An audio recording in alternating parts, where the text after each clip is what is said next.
A single copper piece. That was the price of a life in the gray market. Rain slicked the cobblestones of the slave pits, mixing with the filth and the metallic scent of blood. But Lyra didn't care about the smell. She cared about survival. She didn't want a lover, and she certainly didn't want a king. She just needed something big enough to scare the debt collectors away from her door. When the auctioneer kicked the motionless man with the burlap sack over his head, the crowd laughed. He was the reject. The broken thing. Lyra stepped forward, her hand trembling as she offered her last coin. She thought she was buying a bodyguard. She had no idea she had just purchased the most dangerous predator on the continent, and that he would burn the world down to keep her safe. The rain insectifer didn't wash things clean. It just made the grime slicker. Lyra pulled the collar of her threadbare coat tighter around her throat, trying to ignore the biting wind that whipped through the auction yard. It was a miserable Tuesday in the gray market, a lawless strip of territory nestled between the human settlements and the shifting borders of the werewolf clans.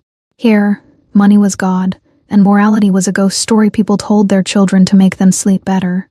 Lyra had exactly 1 copper coin left in her pocket. It was a saint's stare, the lowest denomination of currency in the realm, usually enough for a loaf of stale bread or a ferry ride across the sludge river. Today, she hoped it was enough to buy a life. Next up, the auctioneer bellowed. His name was Gideon Rock, a man whose skin looked like oiled leather and who smelled perpetually of cheap cigars and cruelty. He cracked a whip against the side of the wooden platform. Lot 47, they stray. Found him wandering near the border of the Obsidian Peaks. Doesn't talk, doesn't fight, barely eats. 2 bruisers dragged a man onto the stage. He was heavy. Lyra could see the wood planks sag under his weight, but he didn't help them. He was dead weight, his wrists bound with silver-infused iron chains that hissed when they touched his skin. He wore nothing but tattered trousers caked in mud. His torso was a map of violence. Scars crisscrossed his chest, some old and silver, others fresh and angry red. But the defining feature was the burlap sack tied roughly over his head. "What's wrong with his face?" a voice shouted from the crowd. Gideon spat on the floor. "Ugly as sin. Probably. Or maybe he's got the rot. Who cares? He can lift heavy rocks until he drops. Bidding starts at 5 silver pieces." The crowd went silent. 5 silver was too much for a damaged goods male who couldn't even stand on his own. The man swayed on his knees, head bowing low, the rain soaking the burlap sack. Lyra's heart hammered against her ribs. She didn't need a worker. She needed a scarecrow. Her father, a gambler with a heart of gold and a brain of mush, had died 3 weeks ago, leaving behind a massive debt to the local crime lord, a human named Graz the Butcher. Graz had given Lyra 1 month to pay up, or he'd take the payment in trade. That deadline was 3 days away. Lyra was 5'0" and possessed the fighting skills of a wet napkin. She needed someone big to stand in her doorway and look menacing when Graz's collectors came. Just a deterrent. "No takers?" Gideon sneered. "Come on. Look at the shoulders on him. Use him for parts for all I care." Silence stretched. The rain fell harder. "Fine," Gideon growled. "I'm not feeding him another night. I'll slit his throat right here and save the cage space." He pulled a serrated knife from his belt. The man in the sack didn't flinch. He didn't beg. He just knelt there, accepting the end. That resignation broke something inside Lyra. It was the same look her father had on his face the night his heart gave out. "Wait." Lyra's voice cracked. She pushed through a group of laughing mercenaries and stepped up to the edge of the platform, mud coating her boots. Gideon looked down at her, amusement dancing in his cruel eyes. "Well, look at this. Little Lyra, here to serve drinks." "I want to buy him," she said, her voice trembling but her chin high. "With what?" Gideon laughed. "Your father's debt?" Lyra reached into her pocket and pulled out the saint's stare. She slammed the copper coin onto the wet wood of the stage. 1 copper. You said you were going to kill him. That's 0 profit. This is 1 profit. The crowd chuckled. It was an insult. Age oak. Gideon stared at the coin, then at the knife in his hand, and finally at the hulking, silent mass of the prisoner. He shrugged. "Sold. To the girl with the death wish. Get him out of my sight before I change my mind." Gideon kicked the prisoner in the ribs. "Get up, dog. You belong to the waitress now." The man didn't move. Lyra scrambled onto the stage, ignoring the jeers of the crowd. She grabbed the man's arm. His skin was burning hot, radiating a fever heat that shocked her fingertips. "Please," she whispered, leaning close to where his ear should be under the sack. "You have to get up."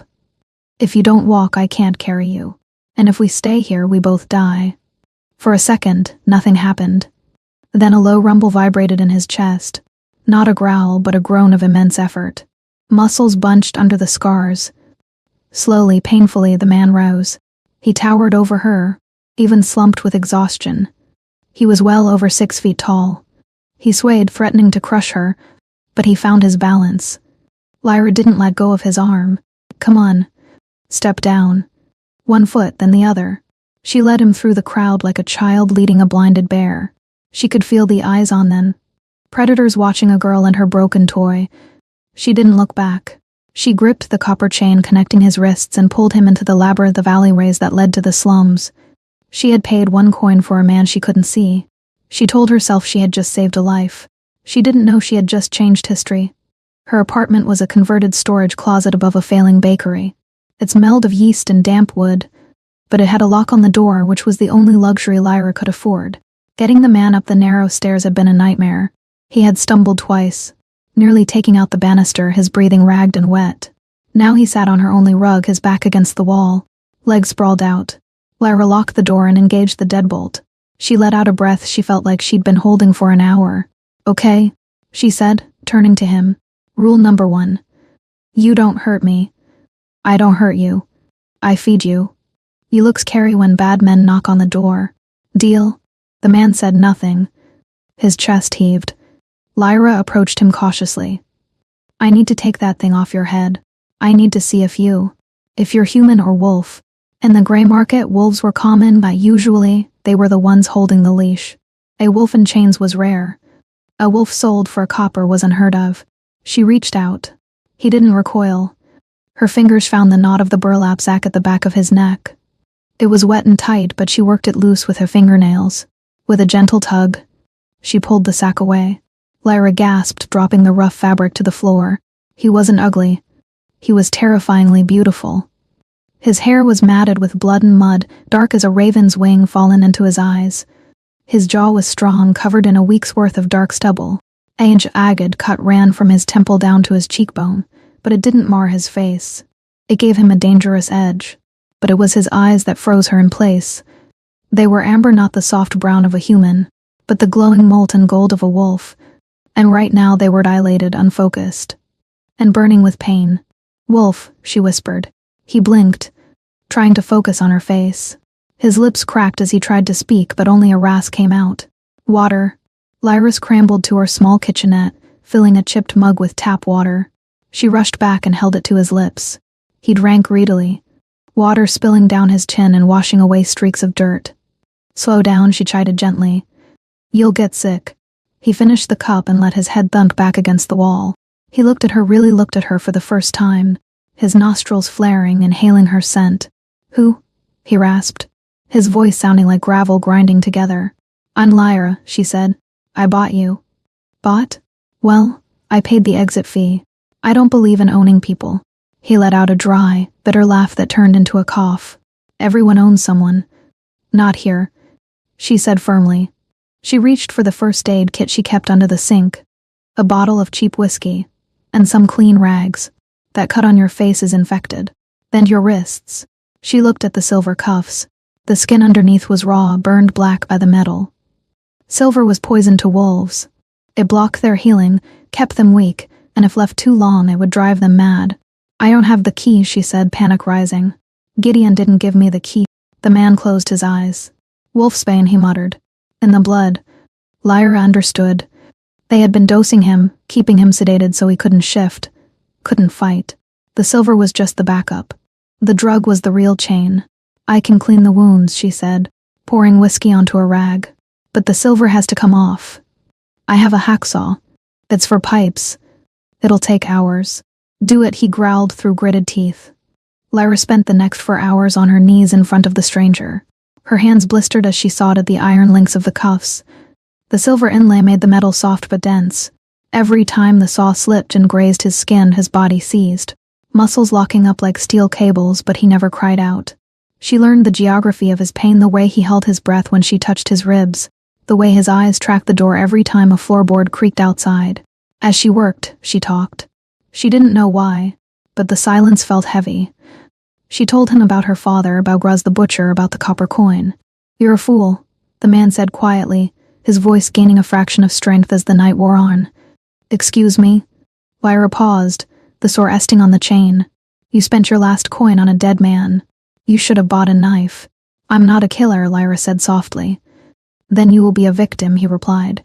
His amber eyes bored into hers. "What is your name again?" "Lyra? Lyra." He tested the name. It sounded foreign on his tongue, used to shouting commands, not whispering names in the dark.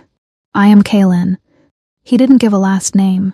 He didn't say, "I am Alpha King Kael Blackwood, sovereign of the Obsidian Peaks, ruler of the 7 Packs." He couldn't. That man died the day his brother, Dal Eric, slipped wolfsbane into his wine and sold him to slavers while his pack watched, paralyzed by lies. If he told her who he was, she would run. Or worse, she would try to sell him back to his enemies for a fortune. "Just Kaelin?" she asked. "Just Kaelin." With a final, screeching snap, the chain between his wrists broke. The cuffs were still on, but his hands were free to move independently. Kaelin let out a deep, shuddering breath. He looked at his hands, flexing the stiff fingers. He could feel the wolf inside him, buried under layers of drug-induced fog, stirring. It was a flickering candle in a storm, but it was there. He looked at the small, fragile human woman sitting in front of him. She had dark circles under her eyes. Her hands were stained with grease and his blood, and she smelled like rainwater and cheap soap. She'd had no idea what she had just unleashed in her living room. "Thank you," he said. It was the first time in 6 months he had said those words. "Don't thank me yet," Lyra said, standing up and stretching her back. "Graz comes on Friday. You need to be able to stand up without falling over by then." Kaelin looked at her legs, then up to her face. A strange protective instinct flared in his chest. Not the alpha's duty to his pack, but something primal. She had fed him. She had freed his hands. "Friday," Kaelin repeated. "Who is Graz?" "A lone shark. A human." Kaelin's lip curled in a sneer. A human threatening his savior. The wolf inside growled, a sound that was audible this time. Lyra took a step back, eyes wide. "Don't worry, little copper," Kaelin said, using the nickname that popped into his head. He slowly stood up. He was still dizzy, but the freedom of his hands gave him balance.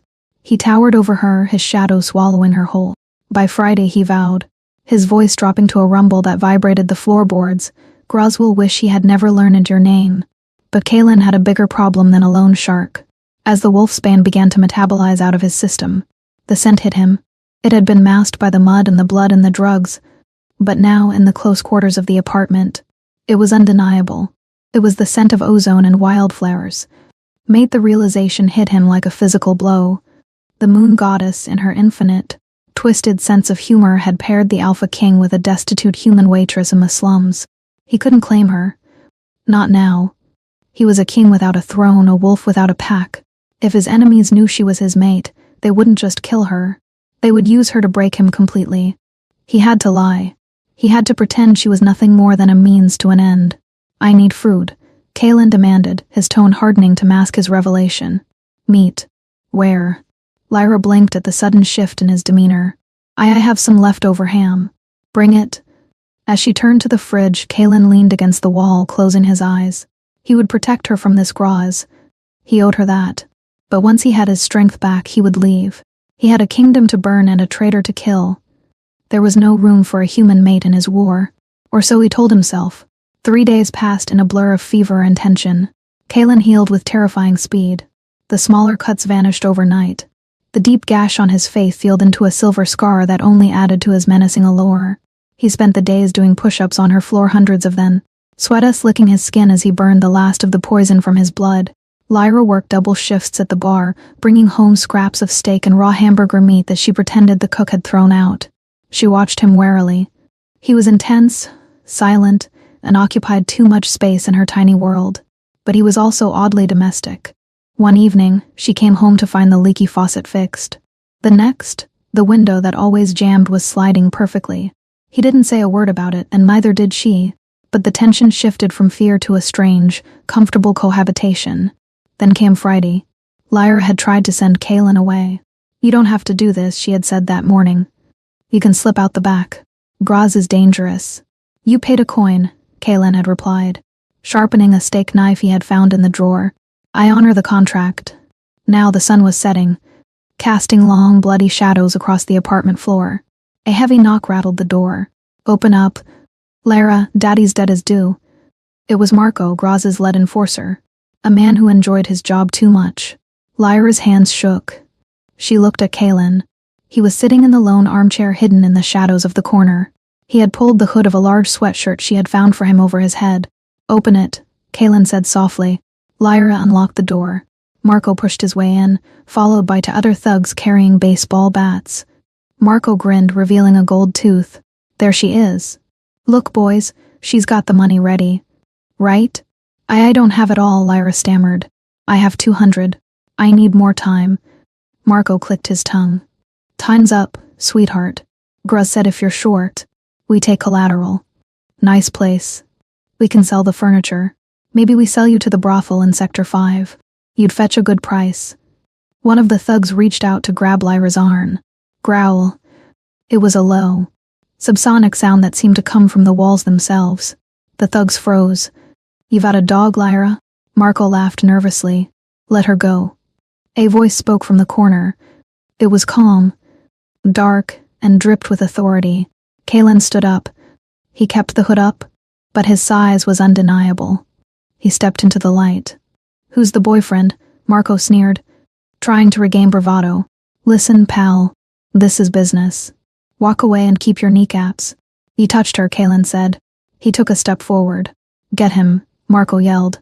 The thug with the bat swung. It was a vicious blow aimed at Kalen's head. Kalen didn't even dodge.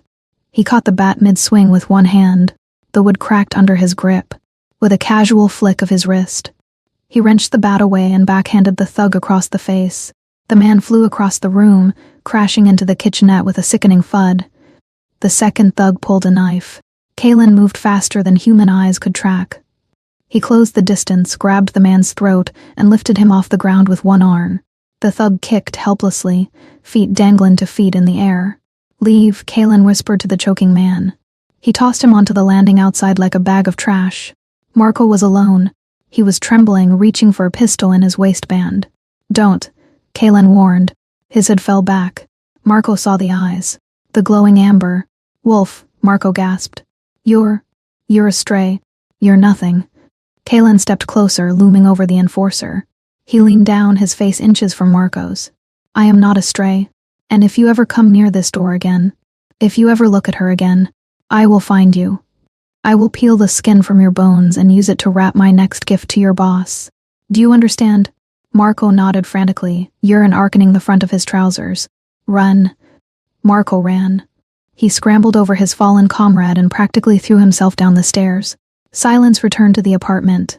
Lyra was pressed against the wall, her eyes wide. She had seen violence in the Grey Market, but never like this. This was controlled, efficient, regal violence. Kalen turned to her. The golden glow faded from his eyes, returning to a deep, warm honey. He looked at her, checking for injuries. "Are you hurt?" he asked. Lyra shook her head slowly. "Who are you, Kalen?" "Really?" Kalen looked at the open door, then at the woman who had saved him, the woman who was his mate. He couldn't lie anymore, not after showing his strength. "I am someone who has been gone too long," he said heavily, "and I have to go back." He walked to the window, looking toward the distant silhouette of the mountains, the obsidian peaks. "My name is Kalen Blackwood," he said, turning to face her, "and someone has stolen my throne." Lyra gasped. Every child knew the name Blackwood, the Alpha King, the strongest wolf in the generation. "The king," she whispered. "I bought the king. For a penny. And that penny," Kalen said, walking to her and gently taking her hand the first time he had initiated touch tide, "bought you my protection. Forever. I have to go to the peaks, Lyra. I have to kill Val Eric." "You'll die alone," she said. "You have no pack. You have no money. I have my claws. You need a way in," she countered, her mind racing. "The borders are closed. But I know the smugglers. I know the routes." "No," Kalen growled. "It is too dangerous. You belong to me. Remember," Lyra said, a sudden fierce courage taking hold of her. "I have the receipt. You don't go anywhere without me." Kalen stared at her. He should order her to stay. He should use his alpha voice to command her obedience. but looking at the fire in her eyes, he knew it was useless.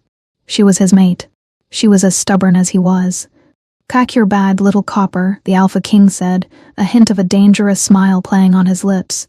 "We leave at dawn." Mist clung to the lowlands like a suffocating blanket, obscuring the path that wound its way toward the formidable natural border known as the Iron River. It wasn't water that flowed there, but a rushing torrent of glacial melt mixed with heavy metallic deposits from the mines upstream, turning the water a gunmetal gray that promised death to anyone foolish enough to fall in. Kalen moved through the underbrush with the silence of a phantom. Even in his human form, he was an apex predator. Every twig snap, every rustle of leaves was calculated. Behind him, Lyra struggled to keep pace. Her boots were not made for hiking, and her breath came in sharp white puffs in the freezing air. "We stop here," Kalen murmured, halting abruptly. Lyra nearly walked into his back. She leaned against a mossy tree, gasping. "We've been walking for 12 hours, Kalen. Are we close? The border is a mile ahead," Kalen said, his eyes scanning the tree line. "But the bridge will be guarded. Val Eric knows I'm alive by now, or at least he suspects the assassination failed." Lyra looked at him. In the days since they left the city, he had changed. The starved, broken man in the sack was gone. In his place was a warrior slowly regaining his mass. His shoulders were broader, his jaw sharper. But the most dangerous change was in his demeanor. He was colder now, focused entirely on vengeance. "So how do we cross?" Lyra asked. "Swin. The current would crush you against the rocks in seconds," Kalen said flatly. "We take the smuggler's cable." He led her off the main path down a steep, muddy embankment to the river's edge. Hidden behind a cluster of boulders was a rusted iron post with a thick steel cable stretching across the roaring gray water to the other side. A single, precarious pulley system hung from it. "I go first," Kalen commanded. "I secure the other side, then I send the pulley back for you." "And if the cable snaps?" Lyra asked, looking at the rusted metal with skepticism. "Then I die. And your debt to Graz is your problem again," Kalen said, though a flicker of amusement touched his lips. He didn't wait for an answer. He hooked his arm through the strap and launched himself. With effortless strength, he hauled himself hand over hand across the churning abyss. Lyra watched, hard in her throat, as he reached the far bank and disappeared into the trees. Minutes ticked by. The cold seeped into her bones. Had he left her? Had he decided the human was dead weight? The doubt gnawed at her. She was just a waitress. He was a king. Then the pulley jerked and came sliding back across the line, empty. Lyra took a deep breath, hooked her arm through the strap and pushed off. Halfway across, the wind picked up. The cable swayed violently. Below her, the Iron River roared like a beast. Her grip slipped. She cried out, her legs dangling, helping skimming the spray of the water. "Hold on." Kalen's voice boomed from the other side. The cable vibrated as he grabbed it, pulling with inhuman strength. He hauled her in like she weighed nothing. As she reached the bank, strong hands grabbed her waist and yanked her onto solid ground. She collapsed against his chest, trembling. "I've got you," he rumbled, his voice low and vibrating against her ear. "I've got you." Lyra. For a moment he didn't let go. His nose grazed her hair, inhaling her scent. The proximity was intoxicating. To a wolf, the scent of their mate was a drug, a mix of comfort and maddening desire. Lyra looked up, her eyes meeting his. The golden flecks in his irises were swirling. "Kalen," she whispered. He pulled back abruptly, a mask of stone slamming down over his features. "We need to keep moving. The patrol passes in 10 minutes. The rejection stung, but Lyra nodded. She didn't know about mates or bonds. She just knew that when he touched her, the cold went away. They hiked until nightfall, setting up a small camp in a cave obscured by ivy. Kalen refused to light a fire. They ate cold canned beans and stale bread. "Tell me about him," Lyra said, breaking the silence. "Val Eric." Kalen stared out into the dark forest. "He was my brother. Not by blood, but by bond. We fought side by side in the territorial wars. I trusted him with my life. But Val Eric always wanted what I had. Not the responsibility, he hated the paperwork, the diplomacy. He wanted the power, the submission. How did he catch you?" "He didn't catch me. He toasted me," Kalen said bitterly. "It was my birthday." He poured the wine. It was laced with concentrated wolfsbane and a paralytic agent derived from pufferfish. I couldn't move. I couldn't shift. I watched as he slit the throats of my personal guard. Then he put the sack over my head and sold me to the lowest bidder. He wanted me to suffer. He wanted me to die a slave, anonymous and forgotten. He turned to Lyra, his face illuminated by a sliver of moonlight. That is why I cannot lose, Lyra. If he stays on the throne, the pack will suffer. He rules by fear. I ruled by law. You'll win, Lyra said simply. How can you be so sure? Because he underestimated you, she said. And because you have me. Kaelin looked at her small, fragile, determined. And what can a waitress do against an army of wolves? Lyra smiled, a cunning glint in her eye. Waitresses are invisible, Kaelin. We hear everything. We see the things people think we're too stupid to notice. Val Eric expects a warrior at his gates. He won't be looking for the girl pouring his wine. Kaelin felt a chill that had nothing to do with the cold. She was right, and that terrified him because to use her weapon, he would have to put her right in a lion's mouth. Black Hollow was a mining town nestled at the base of the Obsidian Peaks. It was a place of soot, sweat, and secrets. The town was technically under the Crown's jurisdiction, but its loyalty had always been to the highest bidder. Kaelin wore a heavy cloak, his face hidden. Lyra walked beside him. Dressed in clothes they had stolen from a clothesline miles back, a peasant dress and a heavy shawl. We are meeting Victor Hale, Kaelin briefed her in a whisper as they navigated the crowded, muddy streets. He is the quartermaster of the Western Army. He is an old man, honorable. He holds the keys to the secret tunnels beneath the capital. If anyone can get us inside the palace walls, it's him. They found Victor's Tavern, the rusty tankard near the coal chutes. It was a dive bar thick with smoke and the smell of unwashed bodies. Kaelin signaled the barkeep using a specific tap on the wood counter. To slow, one fast. The barkeep, a burly human, nodded and jerked his head toward the back room. Inside the back room, a gray-haired man sat at a table covered in maps. He looked up, his eyes widening as Kaelin lowered his hood.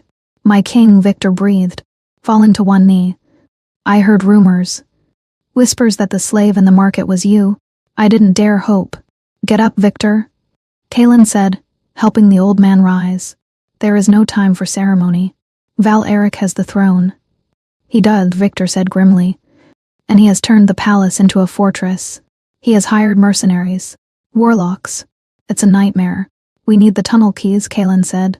The ones that lead to the wine cellars. Victor hesitated. His eyes darted to the door, then back to Kaelin. The keys. Yes. I have them. But they are not here. They are at the safe house. My farm just outside of town. Lyra was watching Victor. She stood in the corner, silent, observing. She noticed the way a bead of sweat rolled down Victor's temple despite the cold rune.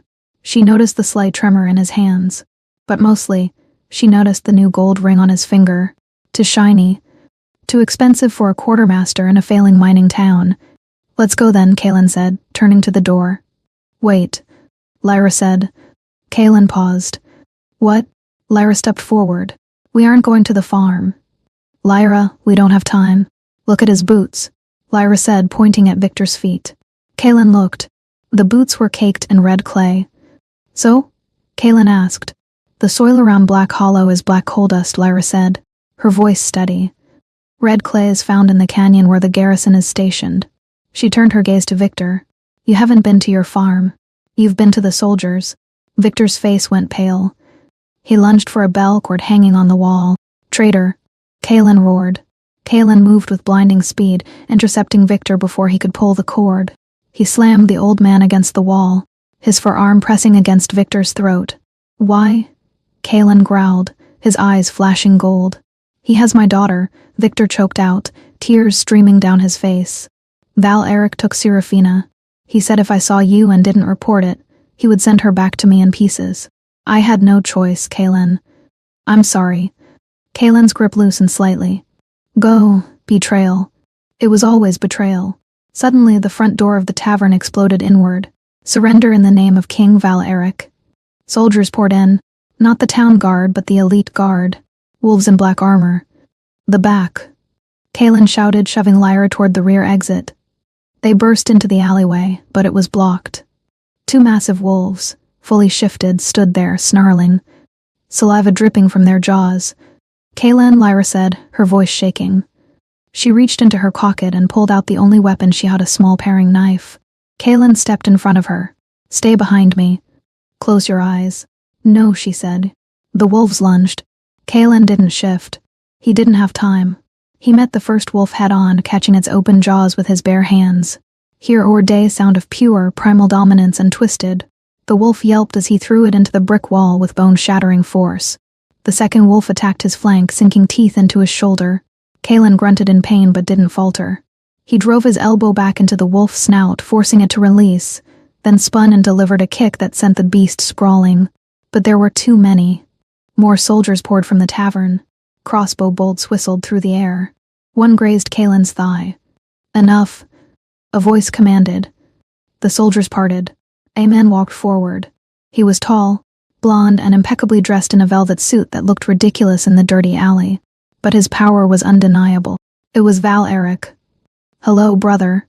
Val Eric smiled. You look terrible.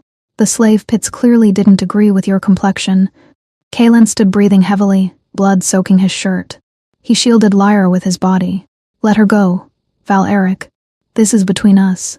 Val Eric looked at Lyra, peering around Kaylin's shoulder. He laughed. The human, the one who bought you for a copper? Oh, the poets will love this. The Alpha King and his pet. Val Eric's eyes narrowed. Kill the girl. Bring him to the dungeon. We have a public execution to plan. N.O.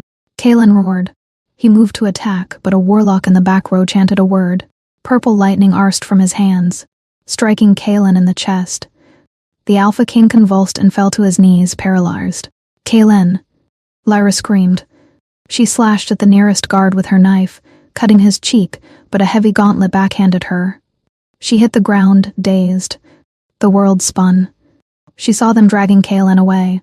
He was fighting the paralysis, his eyes locked on hers, mouthing a word. Run, but she couldn't run. A boot pressed down on her back. Put her in the wagon with the livestock, Val Eric ordered dismissively as he walked away. She can work in the kitchens until the execution. I want Kaylin to know she's close but out of reach. It will break him faster. Lyra's vision faded to black.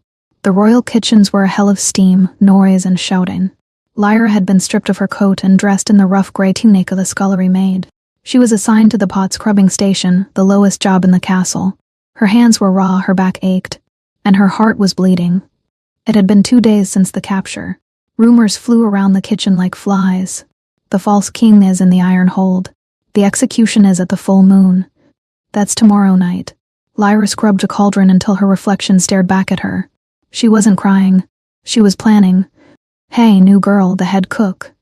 A massive woman named Helga shouted. Stop dreaming and haul these wine casks to the upper banquet hall.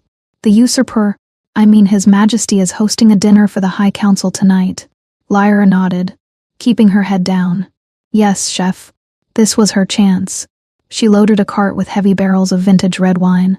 She pushed it through the labyrinthine corridors of the castle. She knew the layout not because she had been here, but because Kaylin had described it to her during the long nights of their travel. He had described the ventilation shafts, the servant passages, the blind spots. She reached the service entrance of the banquet hall. Inside, music played. She could hear Val Eric's voice, smooth and arrogant, holding court. Lyra didn't go in. Instead, she pushed the cart into a narrow alcove near the wine cellar lift. She looked around. Empty. She pried the lid off one of the barrels. It wasn't full of wine. Earlier that day, while collecting herbs from the delivery trucks, she had stolen handfuls of nightshade and wolfsbane flowers that grew wild near the compost heap. She had crushed them into a paste. It wasn't enough to kill a room full of alphas, but it was enough to make them sick. To cause chaos. But chaos wasn't enough. She needed a key. She needed to get to the iron hold. You there? A guard grunted, stepping around the corner. What are you doing? Lyra froze. She adopted the persona she had perfected over years of waitressing. The terrified, incompetent girl. Oh, sir, she dropped a ladle, making a loud clatter. I'm so sorry. I was just checking the seal. Chef Helga will kill me if the wine is corked. The guard rolled his eyes. Stupid human. Get moving. Yes, sir. But could you help me? She batted her eyelashes, looking pathetic. The wheel is stuck. I can't push it. The guard sighed. His pride baited. Move aside. He bent down to check the wheel. As he did, Lyra grabbed the heavy wine bottle she had hidden behind her back. Thwack. She brought it down on the base of his skull with every ounce of strength she possessed. The bottle didn't break, but the guard crumbled. Lyra dragged him into the alcove. Her hands were shaking violently. She searched his belt. There a heavy ring of iron keys and a keycard for the maglocks. She took his dagger. She took the keys. She looked at the guard's unconscious form. Sorry, she whispered, but I have a shift to finish. She didn't go to the banquet hall. She went down. Down past the kitchens, down past the cellars, into the damp, cold dark of the dungeons. The iron hold was designed to hold monsters. The walls were lined with silver. The air hummed with suppression wards. There were 2 guards at the main gate. Lyra couldn't fight them, but she had the waitress's greatest weapon, the assumption of servitude. She adjusted her dress, ruffled her hair to look disheveled, and grabbed a tray of leftover meat from the kitchen scraps she had saved. She walked right up to them. Delivery for the prisoner, she squeaked. King Val Eric says he wants the prisoner to eat well before tomorrow. Wants him strong for the show. The guards exchanged a look. One sniffed the air. You smell like fear. Girl. I'm afraid, she stuttered truthfully. He's a monster, isn't he? The guards laughed. He was. Now he's just meat. Go on. They opened the gate. Lyra walked into the corridor of cells. At the very end, in a cell made of glass and silver bars, sat Kalen. He was chained to the wall by his neck and wrists. He was shirtless, his body covered in new wounds. His head hung low. Lyra approached the glass. Kalen, she whispered. His head snapped up. His eyes were dull, the gold fading to brown. He blinked, thinking he was hallucinating. Lyra? I told you, she said, tears finally spilling over as she jammed the key into the lock. I paid a coin. I'm not leaving without my purchase. The lock clicked. The door swung open. Kalen stared at her as she rushed in, fumbling with the keys to the chains around his wrists. How? He rasped. I hit a guard with a bottle of Merlot, she said frantically, unlocking the cuffs. It was a 2015 vintage. A waste of good wine. The heavy chains fell. Kalen caught her before she could pull away. He pulled her into his chest, burying his face in her neck. He was trembling. You are insane. He breathed against her skin. You are the most reckless, foolish, magnificent creature I have ever met. Can we flirt later? Lyra asked, her voice muffled by his chest. We have to go. No, Kalen said, pulling back. His eyes were igniting again. The gold was returning, brighter than before. The proximity of his mate, her courage. It was feeding his wolf, breaking the suppression wards through sheer force of will. We aren't leaving, Kalen said. A dark, terrifying smile spread across his face. The High Council is upstairs. Val Eric is upstairs. He stood up, stretching his arms, his joints popping. The power radiating off him was making the air distort. Tonight, the Alpha King declared, we don't run. Tonight, we dine. The banquet hall was a display of opulence. Chandeliers dripped with crystals. The tables groaned under the weight of roasted beasts and exotic fruits. Val Eric sat at the head of the table, raising a goblet. To the future, Val Eric toasted, and to the end of the Blackwood line. The council members, a mix of sycophants and terrified CAC leaders, raised their glasses. BOOM. The massive double doors of the hall didn't just open, they disintegrated. Wood splinters flew like shrapnel. Silence fell over the room. Through the dust, a figure walked in. He wore tattered trousers and was covered in dungeon filth, but he wore it like a royal mantle. His eyes burned like twin suns. Beside him walked a small human woman in a dirty maid's dress, holding a guard's dagger. Kalen. Val Eric whispered, his glass slipping from his fingers and shattering on the floor. You're sitting in my chair, Kalen said. His voice wasn't loud, but it carried to every corner of the room. Guards, Val Eric screamed. KILLHIM. 12 elite guards rushed Kalen. This time there was no ambush. There were no drugs. There was only the Alpha King in the presence of his mate. Kalen moved like a storm. He didn't shift fully. He entered the war from humanoid, but with claws, fangs, and fur. He tore through the guards. It wasn't a fight. It was an execution. Lyra stayed back to back with a stone pillar. A guard tried to flank Kalen, aiming for his exposed back. Lyra saw it. She threw the dagger. It wasn't a kill shot, but it buried itself in the guard's thigh. He stumbled, Kalen spun around, saw the guard, and ripped his throat out. He looked at Lyra and winked. Val-Eric stood up, his face twisting into a mask of pure rage. I should have killed you in the womb. Val-Eric shifted. He was a massive golden wolf, larger than the others, but sleek, pampered. Kalen shifted too. His wolf was midnight black, scarred, and radiating ancient, dark power. The two kings collided in the center of the room, overturning the banquet table. Plates and food went flying. They tore at each other, whirlwind of fur and teeth. The council watched in horror, pressing themselves against the walls. Val-Eric was fast, but he had grown soft in the palace. Kalen had spent weeks in hell. He had been broken and rebuilt. Kalen caught Val-Eric's throat in his jaws. He bit down. Val-Eric whimpered. A high, pathetic sound. Kalen threw him across the room. Val-Eric shifted back to human form, sliding across the marble floor, bleeding heavily. He looked up, gasping. Kalen stood over him, shifting back to human form. He was naked, covered in blood, terrifying and majestic. Do it, Val-Eric spat. Kill me. Make me a martyr. Kalen raised his hand, claws extended. Wait. The voice was soft. Lyra stepped forward. The room went silent. He doesn't get to die yet, Lyra said. She looked at the council members. He owes money. Kalen frowned, confused. What? Lyra pointed at Val-Eric. He sold my king for 5 silver pieces. And he sold him to a slaver. She turned to the trembling council. That is a crime under pack law, isn't it? Trafficking in alpha? One of the older council members nodded slowly. It is treason, punishable by the collar. Kalen smiled. It was a cruel smile. The collar, Kalen agreed. Iron infused with silver. Blocks the wolf. Keeps you human. Forever. Val-Eric's eyes went wide with true horror. No, kill me. Killme. No, Kalen said. You wanted power. You wanted to rule humans. Then you can live as one. In the mines in Black Hollow. Kalen turned to the room.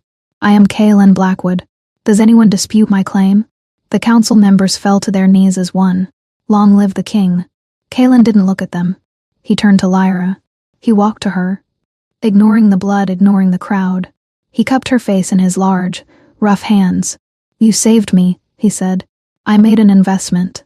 She smiled, though tears were streaming down her soot-stained face. Then I suppose I have to pay you back, Kalen murmured. He kissed her. It wasn't a gentle kiss. It was a claiming. It was a promise. And in front of the entire werewolf nobility, the Alpha King marked the human waitress as his queen. From the slave pits of the Grey Market to the throne of the Obsidian Peaks, Lyra and Kalen proved that power isn't about claws or crowns. It's about loyalty.